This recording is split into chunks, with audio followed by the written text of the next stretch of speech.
A very good afternoon to you. Welcome to the West Ham Voice. There's been an interesting development over the last couple of hours today with regards to transfers, and it's news that you may take, that you may like, or you may dislike, depending on your point of view. Um, Now, I've gotten over, well, almost gotten over what happened on Friday. I've had my moan, I've had my sense of feeling down. The weekend is here. I'll be on holiday in under 48 hours. And I want to leave you with a video that might hopefully give you a little sense of optimism. But that depends on which way you take the news that I'm going to give you. Now, firstly, a really brief mention. Brendan Toher, I have to apologize to you directly, a very valid viewer of this channel.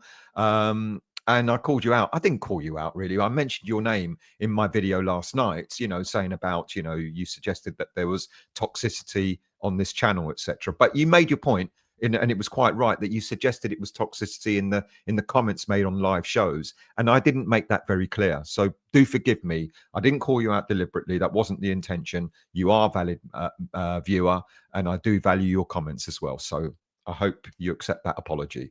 But let's talk to you about this latest news. Let's get on with it, because during the course of this transfer window, whenever we've tried to establish updates and news on transfers, the response has mainly been, it's up to the manager. You have to ask him who he wants to sign, what he's doing with transfers, and so on and so forth. And even up to earlier this week, the answer was quite the same. However, as from today, things have changed. When asked about transfers, we've been told that David Sullivan is now fed up of waiting for things to happen and is getting stuck in himself. And that he has repeated that we are limited in funds, and he feels that some money that has already been spent has been wasted, and he acknowledges that we need to bring players in. Now, I'm going to leave you to decide where Sullivan thinks the money's been wasted.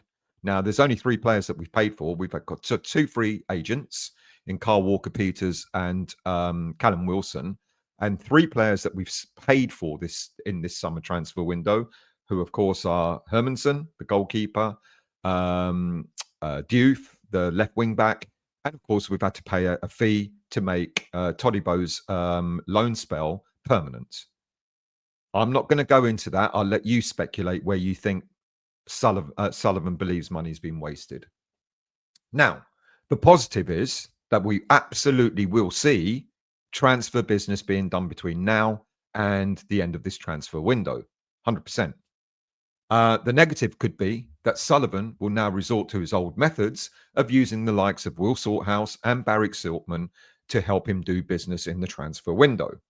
Now, that inevitably means that we will now start to see players, we start to target players, or we'll see players mentioned in the news, in social media columns, etc., that potentially Graham Potter and Carl McCauley may not be targeting. Now, that leaves a problem in itself, doesn't it? So players probably proposed and suggested by agents rather than players proposed and suggested by Carl McCauley. Now, I'm at a loss in a way as to what's best. Do we sit back and just, allow things to happen, or do we accept that the likes of Sullivan now wants to get more involved in transfers? Now, the throwing under the bus has well and truly arrived. Blame pointed at Potter and McCauley for not doing transfer business quick enough and for wasting money on certain signings seems to now be the order of the day. But how will this all pan out? Clearly, this is the biggest highlight yet to demonstrate that Sullivan and Potter are not singing from the same hymn sheet. Potter, if he was honest, would point to the board and suggest that he's not been backed. Sully is pointing at Potter and McCauley to suggest that they haven't been spending the money wisely and taking too long to make signings. Yet, we all heard that Sully has appointed himself de facto director of football. So is he right to be pointing the finger at anyone else but himself? I guess what has happened is that players probably have been offered to Potter and McCauley, and they've quite rightly said, no, we'll find players of our own. But now we're being told that they're taking too long to do any business in the transfer window. Just how is this all going to play out? When an owner pushes signings onto a manager, the manager can do a number of things. Can either toe the line and use the players that are offered to him, use them in the team, use them on the bench, etc. Or he can ignore these players and just, yeah, you've given me these players, but I'm not going to play them. Sorry. Or Potter could resign and go, look, you're interfering. That's not what we agreed, in terms of how to bring players in. I'm not having this. I'll walk. Which of these three things do I think Potter will do? Um, I don't think he'll walk. Do I think he'll ignore these players? There's a distinct possibility. He's got that stubbornness, a little bit like David Moyes had, where it's his way or no way. So that could happen. But if that happens, what if Macaulay and Potter, or what if Potter doesn't select players that Sullivan signs for him and our results get worse?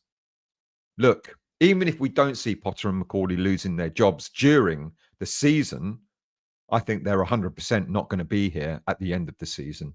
Doesn't matter whether we stay in the Premier League or not. If Potter doesn't lose his job before the end of this season, I think if Potter doesn't lose his job during this season, I think we will see him losing his job at the end of it. But another thing to consider is, if Sullivan believes that Potter and Macaulay have wasted money in this transfer window, then how likely is he to accept any other suggestions from those two men when it comes to transfer targets? We've been hearing over the last few days that we've made a bid for Songutu Magassa of AS Monaco, that we're back in now for Rafael Onyedika from Club Bruges. But if Sullivan believes that we've wasted money, is he going to look at these players and go, no, you can forget those two players. I'm going to bring players in that are going to be recommended to me by Salthouse and Silkman. Now, I think this is where we start fearing as to what happens next. I think we're going to start hearing about players that we've not heard of before in this transfer window. Players coming in who may be on the Salthouse agency list. Now, one such player is, of course, Salthouse agent Jonathan Rowe. Now, frankly, he's one of the few players that's on the Salthouse list that I would probably have at the club. He can play out wide. He can play in the middle of the park. He can play up front. He's got pace to burn. He wouldn't be a bad signing at all. But it's going to be interesting to see who else is now going to be recommended, or who else we're going to now be linked to that maybe Potter and Macaulay don't want. Given that it's been again stated that we're limited in funds, I would fully expect to see a few freebies coming in. Josh Brownhill as a prime example, but I will also not be surprised if we start being linked to loan deals. We can bring in up to 4 loan players, but 2 domestically. It is indeed going to be interesting to see the outcome of our transfer activity, which could be the deciding factor whether Graham Potter stays on as West Ham manager, or whether he resigns, or whether he gets sacked. Many fans are already questioning Potter's ability, despite the lack of activity in the transfer window, and despite the lack of opportunity, the players he's got available to him in the squad. Three at the back, not working. Again, we shipped 3 goals from set pieces, so it clearly isn't working. Aaron Wan-Bissaka probably had his worst game in a West Ham shirt on Friday night. Great going forward, but great as a right back as well. I like the way Aaron Wan-Bissaka goes forward, so long as you've got enough cover for him when he does maraud forward. Diouf, yet again, not being given the ball quick enough from midfield in order to use his pace at running up to defenders or getting the ball into the box early. And midfield 2 of Souček and Ward-Prowse was no better than last week's midfield 2 of Rodriguez and Ward-Prowse.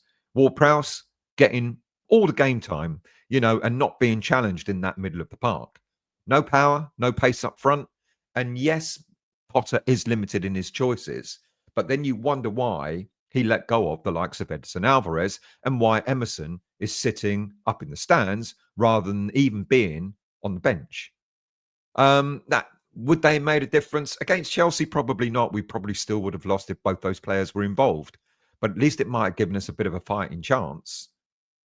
There's more than the battle of keeping West Ham United in the Premier League, more than the battle going on the pitch at this moment in time. There is an almighty battle now going on off the pitch. And I can't see Graham Potter lasting the season if he does last the season. I can't see him lasting, being around next season. So either performances improve or Potter gets sacked, despite what comes in the transfer window, gifts from David Sullivan or not, or at the end of this season, whether we're in the Premier League or not, I cannot for the life of me see Graham Potter being our West Ham manager next season, because the divide is clearly there between owner and manager. Only at West Ham. Thank you for watching. Thank you for listening. Do become a subscriber of the channel if you enjoyed the content. Please hit the like button as well. I will be back, I promise you. But in the meantime, enjoy the rest of the weekend.